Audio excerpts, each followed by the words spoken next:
Éternel notre Dieu, Papa Nalola, tu es dit sous les bossons à yon Zambé Bibélé, pour te quitter Nzambé. Toko quitter Nzambé Abomoy, Papa Yolobi, nous t'avons vivre kaka na kwangate. Nous t'avons vivre kaka na lipate, Seigneur Dieu, kasi na liloba na yonde, nous t'avons vivre. La parole na yonde toko vivre. Mais voici devant mes frères et sœurs, Seigneur. Naebi kolobati. Mais Seigneur, salananga oyoyo bingi. Vendredi, toyoka qui était au lobina biso, que la volonté de Dieu soit faite. Seigneur, na lingi volonté na yo na moment oyo, eza la volonté ya bonzoto te. Parce que volonté na yonde et ça la manabo ina biso. Amen. Tout le monde na kombo na Yesu Christ ngi tolobi. Amen. Amen.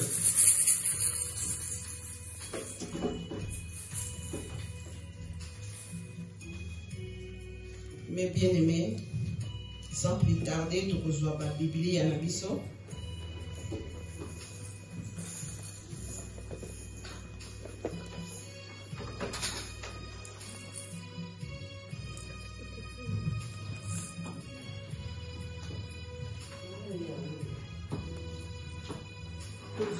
La Bible to fungoli na 1 Corinthiens chapitre 6 verset 19 à 20. Est-ce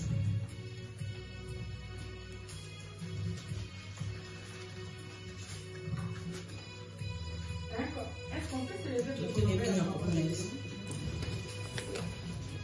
Corinthiens le chapitre 6 verset 19 à 20, je lis au nom du Seigneur. Ne le savez-vous pas? Votre corps est le temple du Saint-Esprit qui est en vous et que vous avez reçu de Dieu. Vous ne vous appartenez pas à vous-même, car vous avez été rachetés à un grand prix. Rendez donc gloire à Dieu dans votre corps et dans votre esprit qui appartiennent à Dieu, parole du Seigneur. Amen. Amen. Awa epananga bakomi. Tozana on a terme. Na 19 a balobi na biso, ne savez-vous pas Ne savez-vous pas que votre corps est le temple du Saint-Esprit? Qui est le temple du Saint-Esprit qui est en vous? Que vous avez reçu de Dieu et que vous ne vous appartenez point à vous-même. Mais bien aimés, premièrement, qu'est-ce qu'un temple? Tempelo ezali nini? Bana so bo comprendre bo lobi ya. Tempelo ezali neti nini? Tempelo ezali place. To pesi neti église o. To kokobenga mo. Temple ezali place. O mutu asali. Tempelo. Place wana. Soki église oyo ndenge tozali boye. Soki to vandi awa, to bengi yango église ezali neti temple. Soki to bimi, ba flamation ba ye awa, ezali temple na bango. Ezali temple na bango. Tozomona temple ya ba franc-maçonnerie, ya ba nini, ba benga yango pe temple. Biso pe tozobenga pe église na biso pe la musu tokobenga ngo temple. Esalami na biso. Mais Jésus-Christ alobi akomeli biso ake, savez-vous pas que votre corps c'est le temple du Saint-Esprit? Parce que yende asalaki biso. Amen. Amen. Mais bien aimé, yé asali biso. Temple doneza biso. Biso to sali ndako yo. Tolobi temple na biso eza awa. Ba franc-maçon basali awa. Balobi temple na bango yango wana. Différence sikoyo ya temple yango wana. Okomona temple batu babengi temple lobi, oui, temple eza placé Saint-Esprit azalaka. Non. Saint-Esprit temple na ye ezali corps na biso. Parce que to salami na maboko na Nzambe. Franc-maçon alobi temple na ye yango yo parce que asali ndako na ye place azako ya ko adorer Nzambe na ye petit Dieu. Différence eza yango. Soki to bimi e komi temple ya batu o bako ya awa. Mais Nzambe alobi, ne savez-vous pas que vos corps c'est le temple du Saint-Esprit? Alobi boyebi te, ayebi ke toyebi te, alobi boyebi yango te, ke nzoto na bino ezali tempelo ya Molimo Mosantu. Nzoto na biso ezali tempelo ya Molimo Mosantu. Pe abakisi lisusu alobi ke nzoto wana ezeko appartenir na bino moko te. Bien. Nzoto na nga na sukoli na bongisi yango, mais Nzambe alobi eza ya yo te. Mais bien aimé, nzoto wana eza ya yo te. Ezali ya Nzambe. Ezali tempelo ya Molimo Mosantu. Kosala nango oyo olingi te. Eloko ba defisi yo bie ba simbisi yo. Kosala nango oyo olingi te. Pokolo nango akoya kosenga. Kolo na yango akoya kosenga yango. Soki ayo kosenga yango. Adefisa ki yo. Ayo okuta o desina awa. Ayo okuta o desina awa. O desina nyoka awa. Me yesimbisa ki yo. Alobi na yo ke. Que récit à Dieu et que vous ne vous appartenez point. Car vous avez été rachetés par un grand prix. Nous autres, Nzambe a racheté un grand prix. Les acquis n'ont bon côté. N'a woloté. A son baki Vous avez été rachetés à un grand prix. Rendez donc gloire à Dieu dans votre corps et dans votre esprit qui appartiennent à Dieu. Amen. Amen. Donc, topesa nzambe gloire. Na nzoto na biso, na esprit na biso, parce que ils doivent appartenir à Dieu. Amen, amen. Amen. Parce que ils doivent appartenir à Dieu. Ce n'est pas pour nous. Eza ya bisote. Eza ya nzambe. Nzambe a souligné bien que nzoto na biso ezali tempelo ya molimo mo santo. Il faut tokumisa nzambe na nzoto na biso oyo. Il faut tonetola nzambe na nzoto na biso oyo pe na esprit na biso.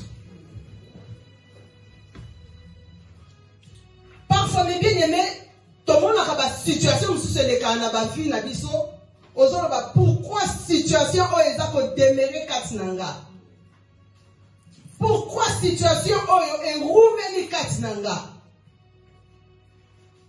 Il faut que otalaka. Il faut otalaka nzoto na biso. Bobi nzoto na biso. Ba situation eza ko rumela pona nini? Premièrement, pour tolingi mokili. Amen. Tolingi mokili. Il y a des choses oyo ezoleka na mokili oyo. Oyo biso ngina sali yango te ba mona ngai yo. Mais au poste que osana ba situation mususu yo il faut oyebake nzoto oyo ezali ya tempelo limo mosantu na sina boya makambo mususu naye bakolanda nzela nini ozanga poneli nga pona nzela nini o nzamba lingi nga na landa.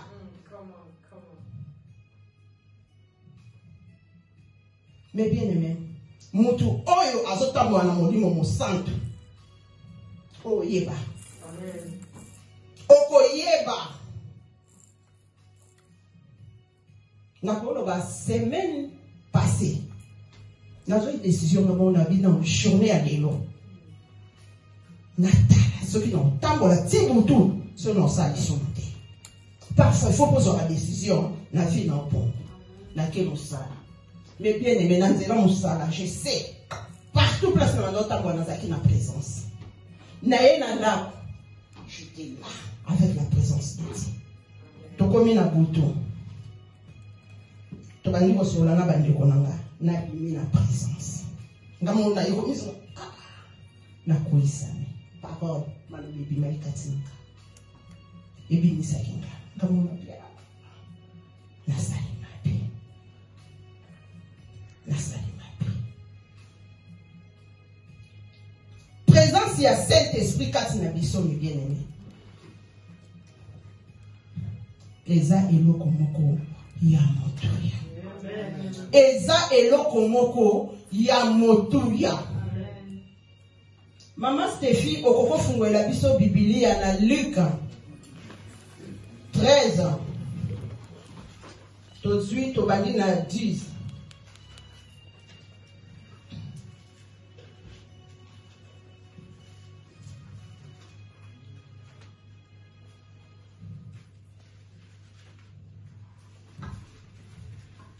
Le chapitre 13, à partir du verset 10, je lis au nom du Seigneur. Amen. Jésus enseignait dans une des synagogues les jours du sabbat. Amen. Or, il y avait là une femme habitée par un esprit qui la rendait infirme depuis 18 ans. Amen. Elle était courbée et ne pouvait pas du tout se redresser. Lorsqu'il la vit, Jésus lui adressa la parole et lui dit, « Femme, tu es délivrée de ton infirmité. » Il posa les mains sur elle. Immédiatement, elle se redressa et elle se mit à célébrer la gloire de Dieu. 14.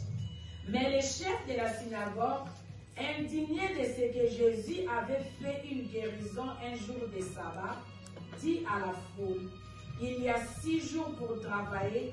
Venez donc vous faire guérir ces jours-là et non pas les jours du sabbat. » Amen. Amen. Mais bien aimé, ndenge na uti koloba siko ke soki koza kotambola na molimo mosantu, mais bien aimé okuyeba te kofinga te. Bolinga malobela bisondeni. Soka bia lobato kima. To kima. C'est l'eau dans l'eau. On vient d'encoûter l'eau ni sur le bas. Mais bien aimé, qui se dit son moi si oyo, azala qui courbé. Jésus a qui enseigné na temple. Il y avait une femme oya ayaki. Ezala qui jour ya sabbat. Moi si wana yaki, azala qui possédait na esprit. Oya randa qui est infirme pendant 18 ans.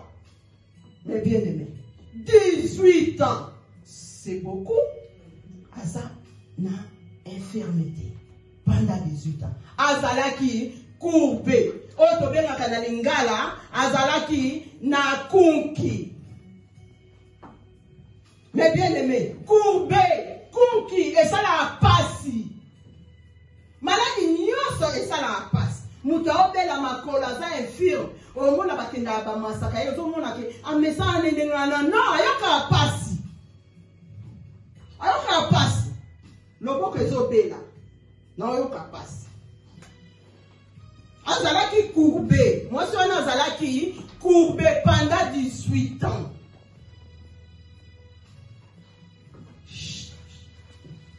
Mais bien aimé, derrière une maladie, il y a un esprit.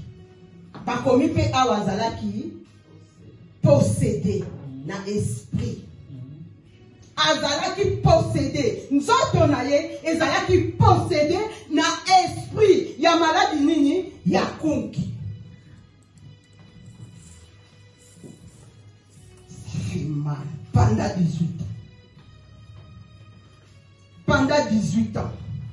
À côté na kata synagogue.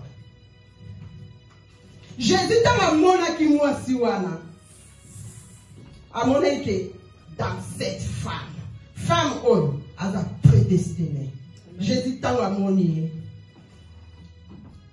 Alobi na ye. Maman Stéphie Tokiti.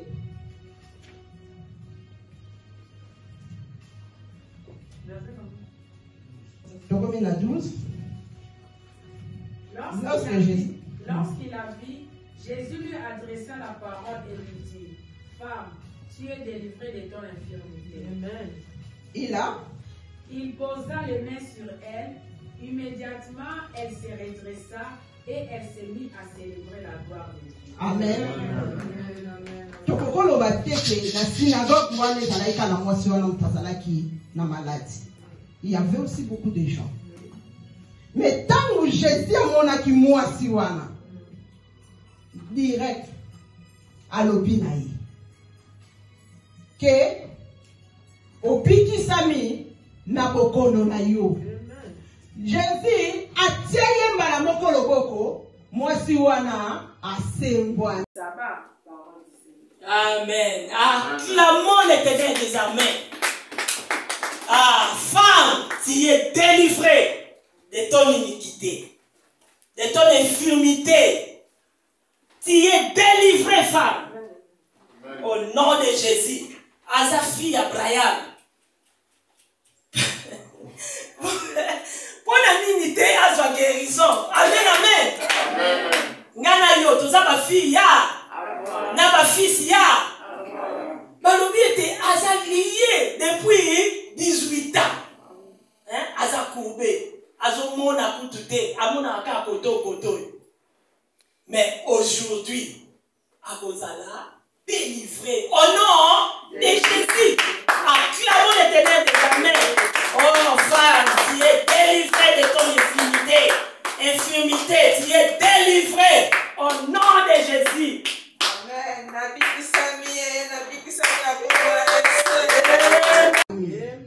Abiki sami mbala moko akumisi sami. Mais bien aimé, asemwami na kanisa tangu ba onekaki na balabala na bino zokende ba mona kiyoboyi. Ya kochola pe bazalake. Mais tangu azonga kinzela na bango azonga kilolenga kenda kite. Amen. Azonga kila tete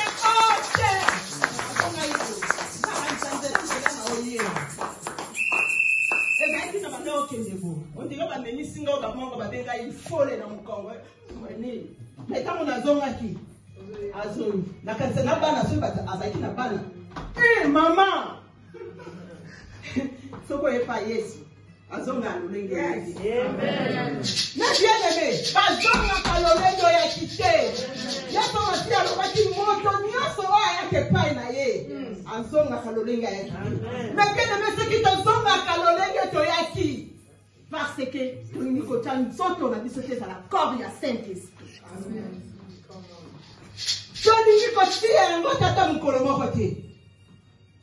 femme a eu de son guérison dans l'église. Nous autres, on a eu. Ils ont quitté un peu le moulin au centre de terre. Parce qu'à cette époque-là, l'Esprit de Dieu est quitté. Saint-Esprit. Saint-Esprit a déménagé dans le quartier. Ils ont sauté au ça. Ils avaient délivrance pour tout terre. Délivrance coûtée. Si la famille est quand même à l'ocolo.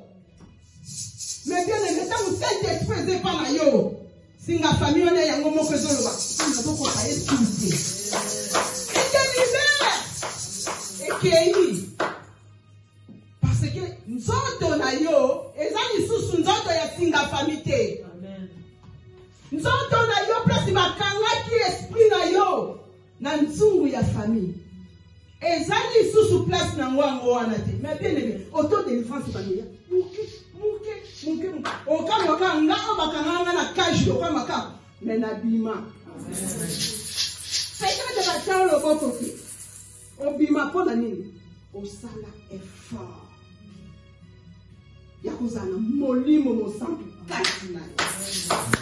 Mais bien aimé, qu'on prêcher, qu'on prie même beaucoup. Ce n'est pas dit qu'on a Saint-Esprit. Ce n'est pas dit qu'on a mon sang. Nakoya ana gangi. Na gangi na ngana ze mbongore ya papa ya tono. Vide na.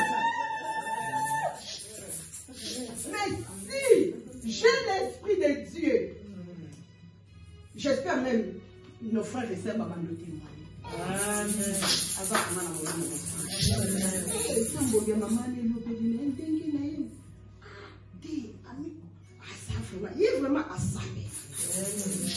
Mais bien aimé, il y a tellement deux choses. Il y a deux temps. Il y a Dieu. Nous autres, on a dit ces amis pour nous sacrer la route. Tatouage, nous autres, on a eu. Lobi nango. Libosa nzambe aoloba naoni nzoto na yo napesaka o tatouage na yebisaka te ke nzoto nanga ezali nde tempele nzoto na yo ezali tempele ya molimo mosantu mais bien aimé mwasi oyo azalaki courbe batei baleki ya ndenge na ndenge basoteya biso partout place tokendaka tozoyoka parole de Dieu. Merci maman. Tozoyoka parole de Dieu. Mais tozozonga kaka ba bébé spirituel, le fruit de l'Esprit Saint. Ezate katina biso 30 ans de vie chrétienne, 0 bébé spirituel. Bazole sao potopoto. Là mususu soki totali baningo bozbandaka na bango. Ah, na misusu bakoma ba mama pasteur, ba misusu bakoma soki ko salela nzambe na modèle nini ba mata. Mengana yo totikala ka wana Saint-Esprit atakutu o mbuma moko ya Saint-Esprit katina biso ezalaka te likolo nini ya kutonga, ya kofinga, ya kochula, ya koyina, ya kosaba nini. Nyonga makile futa ya makila. Amen. Et Satan ne pensait pas que nzamba futa makile ezalaka te. Amone kama za munene po nzambe po nzamba kokoma niveau wana te. Ani kitisa bongo. Amen. Alléluia. Amen. Jésus a ko gêner. Abone ko gêner. Jésus azaki na besoin oyo azaki na ngoko azaki temple nzambe asa pesa ngopa na biso za pepa temple nzambe. Amen. Satan alobaki na ko kaleye na kobaka ine kulusu. Na kobaka ine kulusu. Nzoka ezalaki nyongo ya menga. Alléluia. Amen. C'est pourquoi Jésus-Christ a levé la biso boy. Nzoto na biso. Ezali tempelo ya molimo mosantu. Nyongo ya menga. Jésus a limi ko ya kofuta yango. Ape priya masha.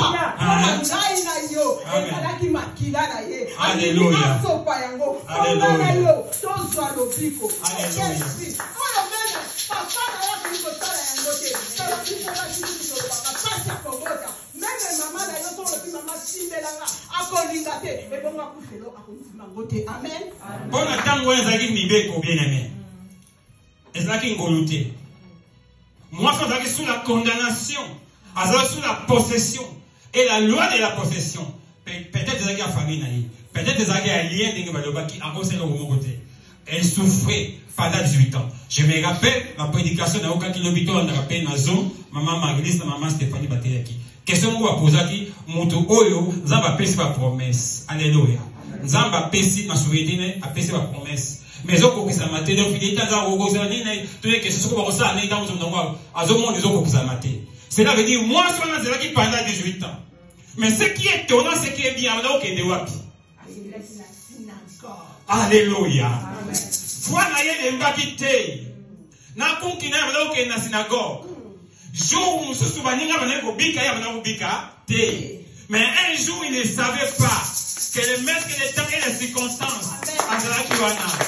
C'est là ba yuda est pas biki c'est la mususu ko la saba. Mais donc abasara ki maître saba ayaki jour wana na synagogue. Saba mutapesa ki wana ye mo ayaki. Mobeko moko ezaki likolo ye te po abikisa ye mokolo na saba ata bata mobeko nini na bomoi na yo po mibeko eza na babota me babosani koyo mibeko aza na bomoi animbaka te alalaka te achange baloi pour des hommes po apesa yo mokanda akochange baloi ya gouvernement akochange baloi nyonso ya ota mpe gere sina akochange baloi nyonso makila ya famille.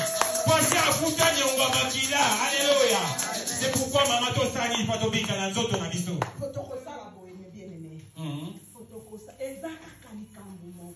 Laissez le Saint-Esprit habite en toi. Amen. Amen. Saint-Esprit avant la carte nayo. Amen.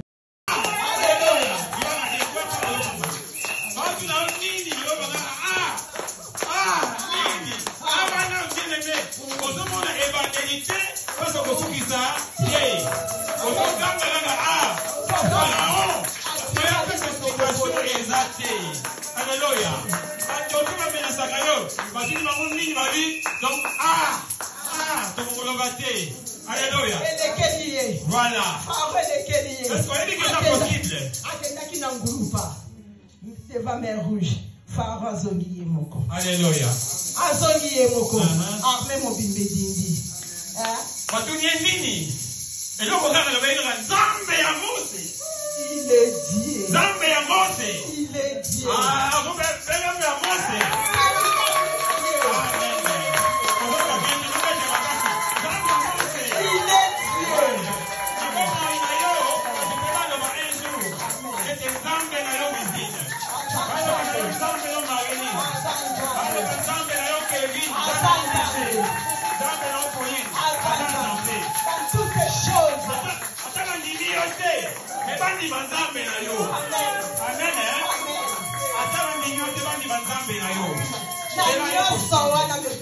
Oui, Jésus. L'Esprit de Dieu va dans Katina. Amen, amen.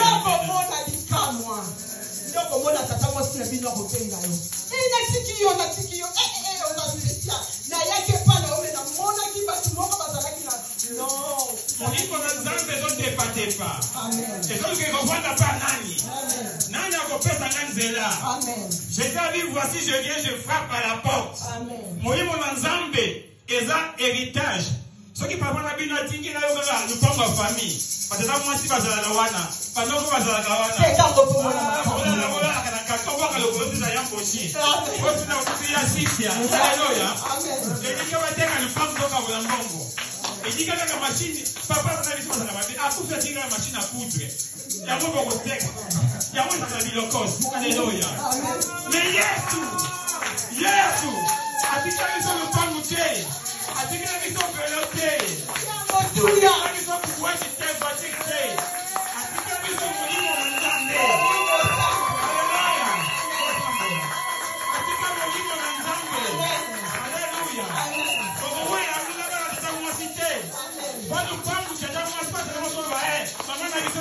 bongo.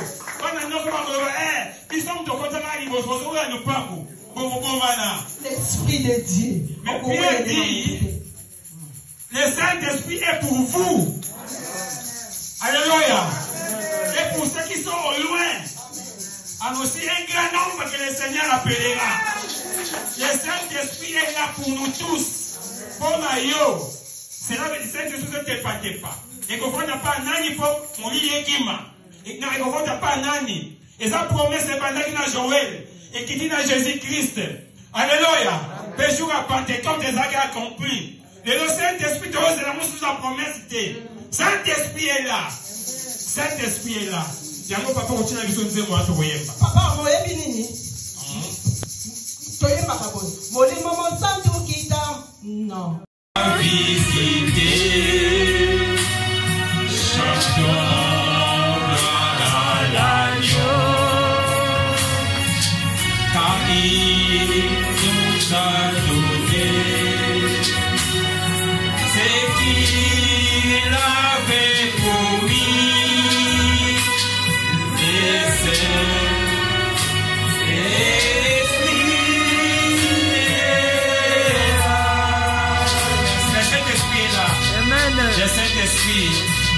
Le Saint-Esprit est là, alléluia. Le Saint-Esprit est là. Il nous a visités.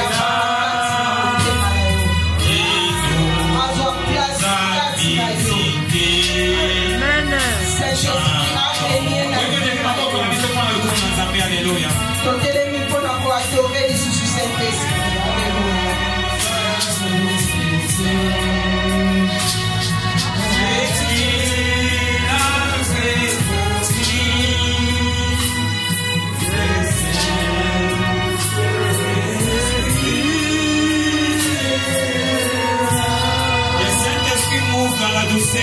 Dans nos cœurs.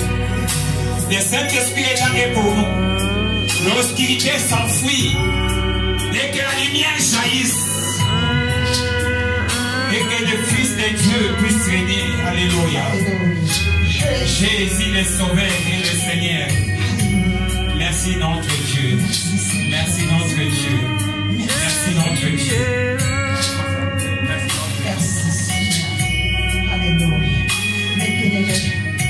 Yo fomo la be montema na yo. Tika ite molimo mo santo alende o Père. Toyeli susu katine sika oyo nzambe. Alléluia. Toyeli susu lokola bana liboso na yo papa. Alléluia. Je vais te demander pardon. Te demander pardon sincèrement parce que je ne suis pas un bon mari pour ma femme. Seigneur, pardonne-moi parce que j'ai eu à tromper ma femme. Avec sa meilleure amie Prudence, Seigneur, je te demande pardon. Aie pitié de moi. Donne la force aussi à ma femme, là où elle se trouve actuellement, de pouvoir me pardonner, Seigneur Dieu. Je ne suis pas juste. Tu me vois là, je ne suis pas juste, je ne suis pas saint. Donne la force à ma femme. Même avec sa meilleure amie, Seigneur Dieu, la coiffeuse, j'ai réussi à la tromper. Seigneur, je te demande pardon. Pardonne-moi, au nom de Jésus, j'ai prié. Amen. Amen. Oh Seigneur. Bébé, on se coucher. Bébé, pas attendre d'abord, il a prié. Aïe. Il a me répété. On a fini de prier.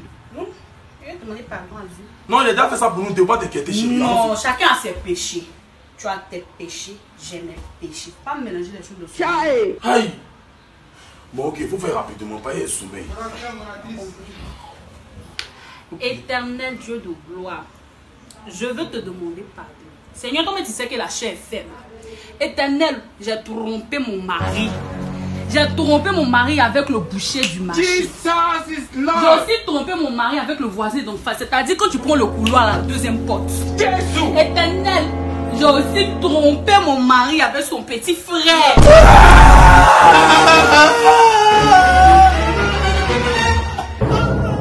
Bébé, y'a quoi?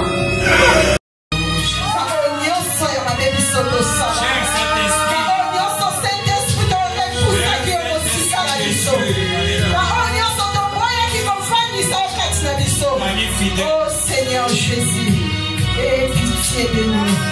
Aie pitié de nous. Mais bien-aimé, bonté là, Seigneur. Seigneur,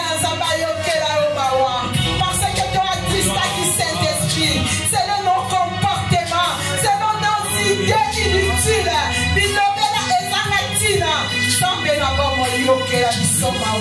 Papa, te pousse à Yebraïdayo, tes indignités, tes séquinayo, papa. Dans la mission à travers ton sang sur les montagnes de Golgotha, on dit là qui t'ont bouffé, il y a mon dit là qui t'ont renversé, Mathianayo, pour tes missions, ton soir au bico, Yahweh Kanisa biso, Tika et mon dit mon santo, allez, quand on va place la vie de la biso, mon dit mon santo, allez, quand on demeurer grâce la biso, parce que la Bible nous dit, là où il y a l'Esprit de Dieu, c'est la disparition totale à mon des ténèbres. Seigneur Dieu, ne nous laisse pas, on a besoin de toi. Alléluia.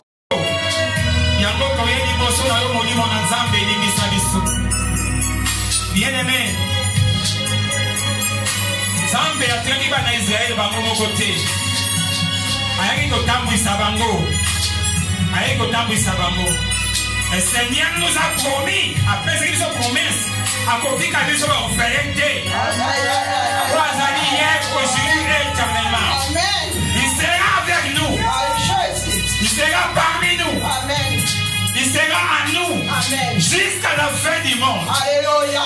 Tu n'es pas seul. Oui.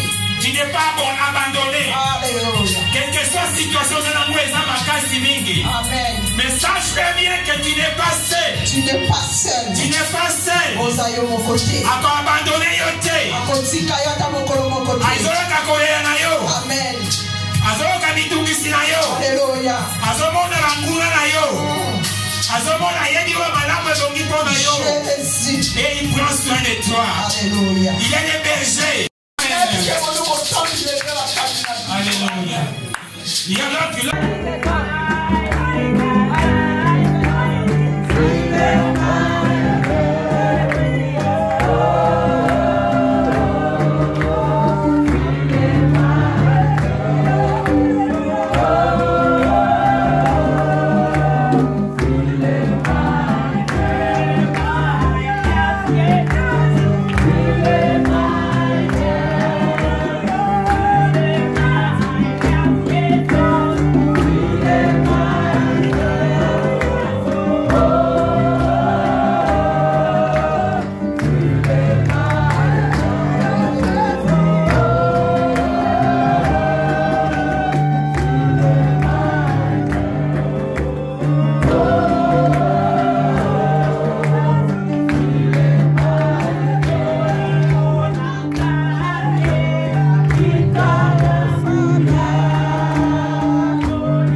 Sans le Saint-Esprit de Dieu, nous ne pouvons rien faire. Avec le Saint-Esprit de Dieu, nous sommes plus que vainqueurs. Amen. Merci Seigneur Jésus. Merci Seigneur. Tika ete papa, parole na yo ezala kati na biso papa fumier. Fumier ye moko. Tala ndenga boti, tala fumier ndenga boti. Alakisi eta botaka. Eza fumier bazingi po bachana bilanga. Wete bilange bota. Yangwana biso fumier ezala kati na biso, c'est-à-dire ba comportement malamu. Wana ete to bando bota makaka. Tango nyonso masiya pa kopambola biso na ko fumier. Neto kola nzambe. Sikana kumisa kumona yo. Sikana kumisa wena papa. Maskasi na mwa. Yone maskasi na mwa.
papa oza malamu yawe soki tokumisi yo te nani mosusu tokoki kokumisa bobele oyo jésus christ de nazareth kombo no ekumbama esanjolama yawe toye epai na yo sala biso grâce nzambe na bamarche na biso na bagissement na baparole na baacte eza kosepelisa yo ata moke te saint-esprit sunga biso toforme vraiment les vraies maisons spirituelles tambwisa biso boyisa biso na mabe Dieu de gloire. Ô Seigneur Saint-Esprit, joie contrôle tango nyonso na kati na ba pensée, renouveler pensée na biso, intelligence na biso. To pensée malamu, to bimisa na bibebo malamu.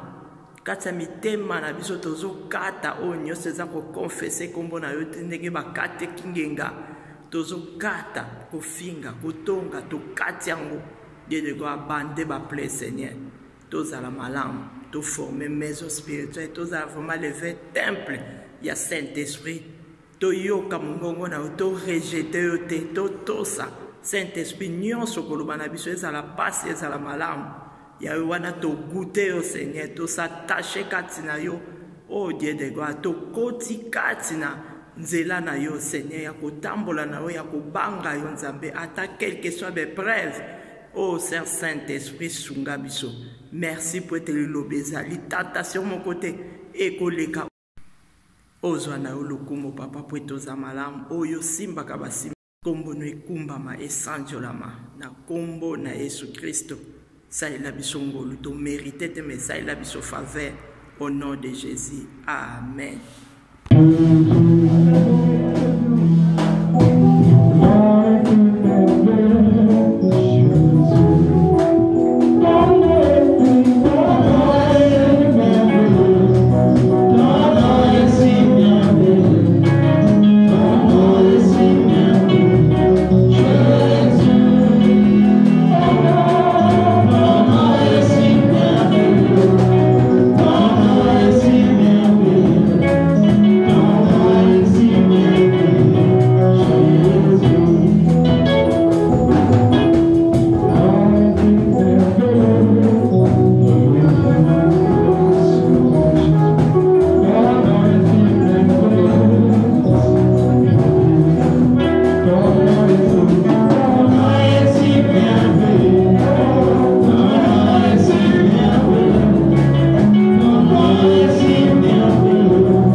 Então levamos tudo a ti. Sabemos o que é que tu queres fazer.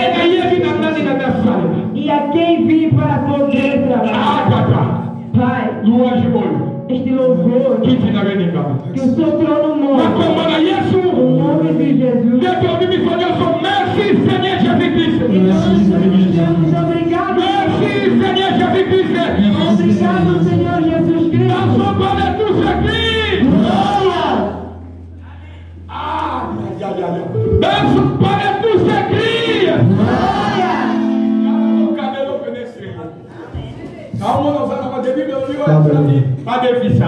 Lui dice che chi falta che gli imprestem. Agora vai lá no barco seria.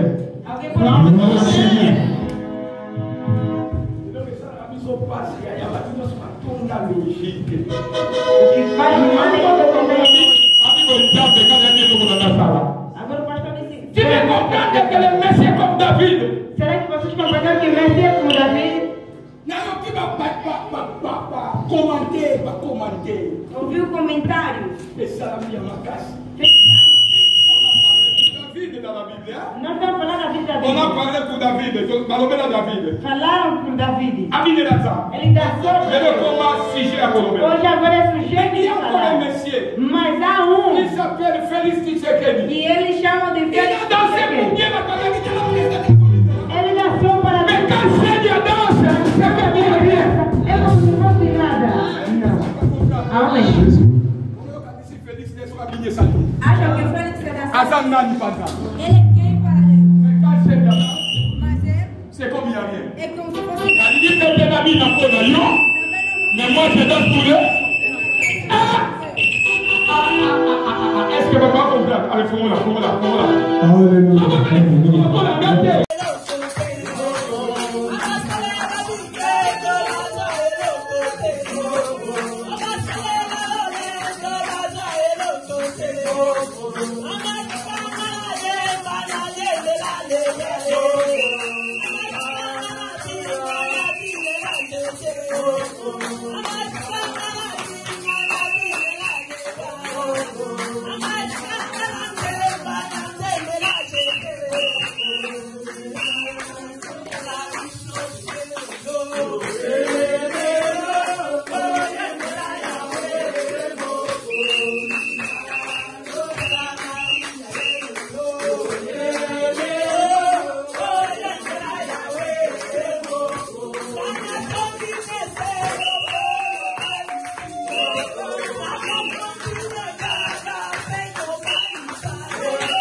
Alléluia.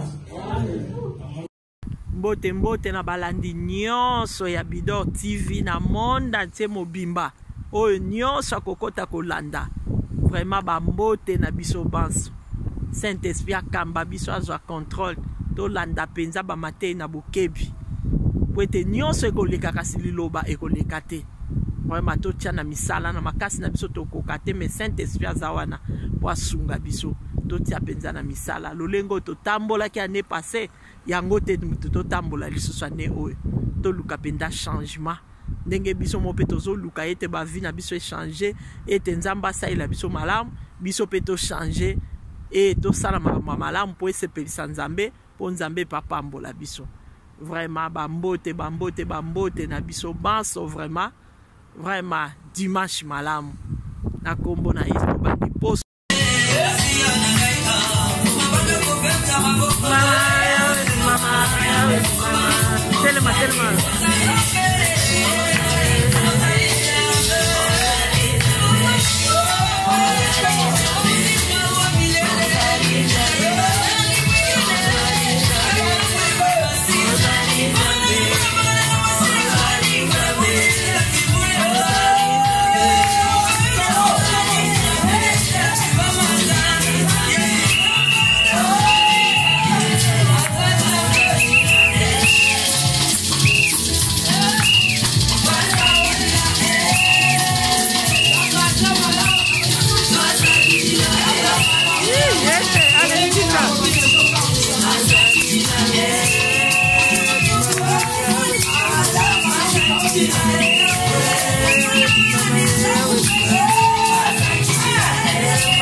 Voyant Simba Bogartala, hey, Yesalina Ndengena Yomwane, Balobi Tokota, Lelobi Sonyo Sona Bila Rebutige, Tokota Nebisotolata, voyant Simba Bogartala, Ayesalina Ndengena Yomwane. Eye na kati ya matonge, maison de passage na biso. Maison de passage na biso ya goyo, maison de passage na biso ezana ba climatiseur, ezali climatisé. Maison de passage na biso ezana matonge na Irebu A37. Maison de passage na biso tozana ba appartement où ezali ya 2 chambres, salon, cuisine. Tous les 2 chambres on ezana ba toilette na kati. Maison de passage na biso tozali na appartement oyo ezali kaka salon, salle de bain, chambre na cuisine. Tozali lisusu na appartement na biso oyo ezali appartement ya pamba lokola chambre na toilette. Toilette na oyo salle de bain na ona kati. Chambre oyo ezali ya pamba oyo ezaka na salle de bain okoyamba bapaya na yo na kati. Chambre oyo ezali chambre, salon, cuisine. Salon ezali ya munene comme okoyamba bapaya na yo na kati, comme okoki koyamba bapaya na yo libanda. Mai na biso ebimaka kitoko. Courant na biso toza na balune ebele. Toza na groupe na biso soki courant ekeyi totie essence na kati ya groupe. Ndako na biso ezali sécurité, ezala sécurité ya makasi. Maison de passage na biso na matonge toza kobengisa bino. Mwana nyonso tu ya poto. Benga numéro oyo ozomona. Réserver place na yo pona ozwa place na yo ya kolala. Na kati ya maison de passage na biso tozali na boutique. Boutique o bazoteka ba duvet, bazoteka nyonso tu na kati ya boutique wana. Tozali lisusu na nini voiture autotie na disposition na bino batu bozoya na kati ya maison de passage na biso auto bengi yango Bidor. Contactez Bijou d'Or TV. Contactez numéro oyo moni. Réservez place na yo. Ozwa place na yo avant parce que ba place na biso mingi eza kozala toujours occupé. Benga avant zwa place na yo. Okozala jamais déçu. Merci.